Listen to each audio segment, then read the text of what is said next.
How is it going, YouTube? Before we get into this loot video, I want to announce a contest to win a free bond. That's right, a free bond. All you have to do is subscribe to my YouTube and give this video a like. Then screenshot that you have done so and send it to me via Instagram. My Instagram will be in the description of this video, and you will also need to tag 3 people in my latest IG post. Winner will be announced May 27th, 2020 at 9 p.m. Eastern. Good luck. Back to the video. Welcome to my new installment of my loot series, Loot from 3000 Kurasks.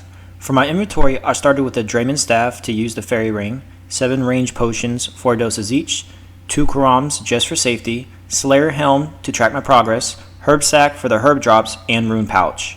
I am starting off with 100 alks, but I will also store rune drops in it as well. For my inventory, I used the Zimrock Coif, Amulet of Fury, Ava's Assembler, 5000 broad bolts, black d'hide shield, black d-body, rune crossbow, black d'hide chaps, Bando's d'hide boots, Barrel's gloves, and Ring of Wealth. I used Ring of Wealth because Kurasks drop a lot of coins, and the ring auto picks up the coin drops for me. Okay, now it's time to reset my kill streak for Kurasks to 0 before I start. Also, if there are any NPCs you see on this log that you want me to do a loot video on, please let me know in the comment section of this video. Kurasks are located in Irewith Dungeon, which requires the completion of Song of Elves, and I haven't done that quest yet, so we are doing this in a Freemic Slayer dungeon. To get here, as I mentioned earlier, I used a fairy ring, and the code is AJR. You can also get to this dungeon by using a house teleport if your house is in Relica, or use a lyre.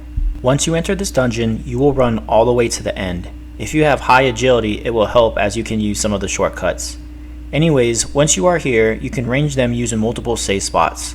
One by the entrance, and there is a spot on either side of the rocks to the north. I will be using the most northwestern safe spot. The only stat that matters for this method is range, and I'm 99 range. After a handful of kills, I realized that I should have brought my gem bag, and maybe I didn't need all 7 ranging pots. A little more history on Kurasks. It requires 70 Slayer to cause damage to them. A few things I found interesting is that they are actually immune to venom and poison. They also can't take damage from a cannon, so if you get them as a Slayer task, you have to kill them one at a time. To attack them, you need a leaf-bladed battle axe or sword. You can easily buy these in GE, or if you are an Iron Man, you can get them as a drop from Taurus or Kurasks. Just to be clear, Taurus only dropped the leaf-bladed sword, while Kurasks drop both the sword and battle axe. You may ask, how will you get the item as a drop if you need it to kill the NPC that drops it? Well, as you can tell in this video, you can use broad bolts and arrows to also kill Kurasks. Since we are on the topic of drops, according to the wiki, the average kill is roughly 4500 GP. That's including uniques. However, if you watch this video to the end, you might say this average is extremely low.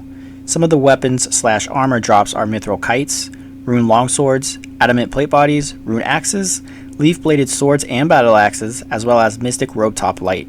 I high-alked all but the leaf-bladed weapons and mystic top. It also drops nature runes in quantities of 10, 15, and 30. Kurasks also drop grimy herbs ranging from guam leaves to dwarf weeds and can drop from 1 up to 3 of any type of herbs at a time. Another big drop group is seeds. Some of the notable seeds are snapdragon and torstal. I picked up all the seeds except for belladonna, poison ivy, and cactus seeds because they are just trash and not worth an inventory space. Some other drops are 2 to 10k coins, noted flax, white berries, big bones, coconuts, and papaya fruits. They also drop uncutted gems, both pieces of the half keys, rune spear and javelin, and dragon spear and shield left half. The drop tables are heaven to anyone looking to make a bond or who is an Iron Man. 2 other drops I forgot to mention is the Kurasks head and a hard clue scroll. I was almost 500 kills in before I got my first clue drop, and it is only 1 out of 128 chance. I also got 95 HP before I got a clue drop as well. I'm also going to include some clips of me completing the clue scrolls as well. These clues are usually 4 to 6 steps each. First step was to go to the Nature Spirits Grotto, and I had to defeat a 120 Sarah Wizard. Then the next step was to go to the Fisher's Realm and answer the King's question. He is actually on the 2nd floor. Third step was in the wilderness, and it was at the Rogue's General Store. Here I had to defeat a double agent. Next, I had to travel to Apatoll and answer Awogi's question. Then the final step was to travel to the Piscatorius fishing colony to defeat yet another Sarah Wizard. And there is the reward chest. Here is a leaf-bladed sword drop. I love seeing these laying on the floor. They are 1 out of 384 chance and worth 40k. Alright, here's another clue drop. I ended up completing a total of 10 clues. I'm not going to include all of those clips, but I am going to show the clips for this clue. The first step is to travel just northeast of Rock and search the crate. Next is to travel to Barrows to answer the strange old man's question. Third step is to travel to the Lumbridge Castle and to search the drawer on the second floor. Final step was to travel to Fossil Island to defeat a Sarah Wizard. This is one of the only clues that didn't require me to go to the wilderness. Here's a Dragon Spear drop. I was so excited to get this as a drop, even though it's only worth 38k. Usually the drop rate is 1 out of 113,000, but since I had my Ring of Wealth on, it was only 1 out of 7,000. Here I ran out of fire runes for my first 100 alks I brought with me, so I needed to bank. Then while I was banking, I decided to change my setup.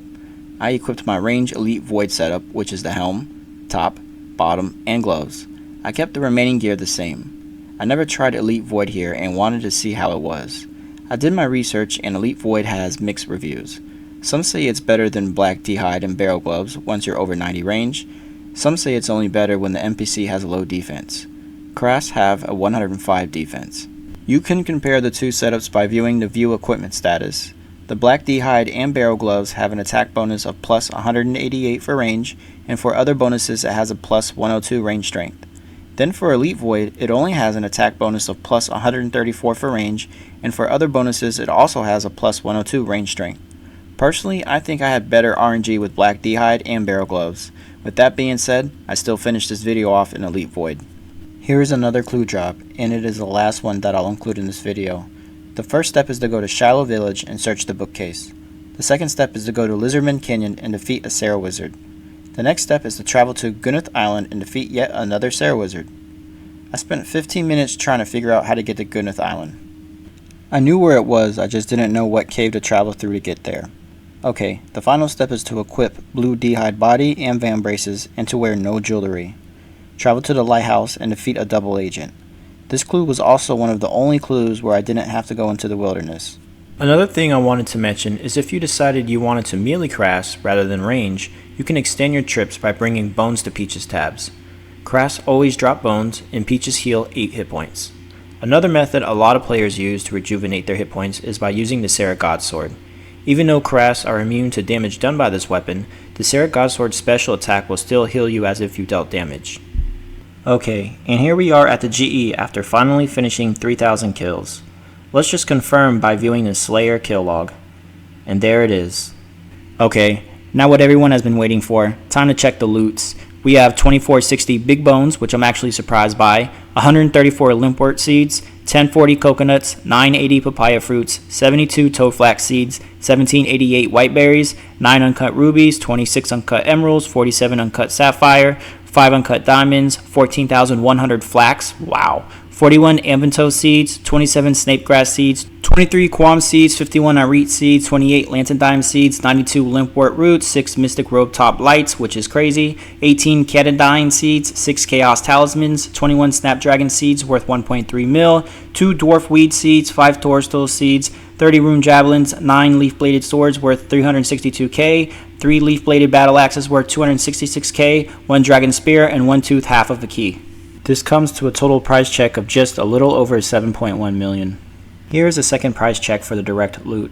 As you can see, I have a coin stack of just a little over 4.7 mil, which is a lot. This is a combination of the coin drops and from high alching the myth, adamant, and rune drops. Next is 7100 nature runes. I used a total of 277 natures out of my bank for alks. This amount you see here is after I removed my initial nature rune investment. This brings this to a total of 6.4 million. Next, let's take a look at the grimy herb loot. 138 hairlanders, 60 quarms, 57 amvatos, 32 dwarf weeds, 78 irrit leaves, 31 lantadime, 41 canatine, 350 guam leaves, 271 marantil, 183 terramin, and 107 ranar weeds, worth 900k, bringing the total to 1.4 mil. The next two loot checks are from the 10 hard clue caskets. I clicked record when opening these caskets, but for some reason the program didn't record. But here is the total rewards. 31k GP, 25 sharks, 4 rune plate bodies, 3 rune full helms, 2 magic longbows, 2 rune battle axes, 2 rune daggers, 83 lobsters, 1 rune plate legs, 2 black D'hide bodies, 3 black D'hide chaps, 2 rune axes, 6 magic short bows, 2 rune pickaxes, 167 nature runes, 25 bloods, 112 laws, 6 Ireworth camp teleports, rune kite, Armadillo page 2, 25 purple firelighters, ancient plate legs, rune defender ornament kit, dark cavalier, rune plate body T, rune full helm T, 5 lumberyard teleports, and 33 purple suites. This comes to a total of 1 million. Final check, we have a Bandle's Coif and enchanted hat totaling to 79k. This brings all the loot checks to 16 mil. I used roughly 28 ranging potions, which cost 17k, and the 5k broad bolts cost 310k. Once I subtract the expenses, we have a profit of 15.7 mil. If you enjoyed this video, please subscribe to my channel. Thanks.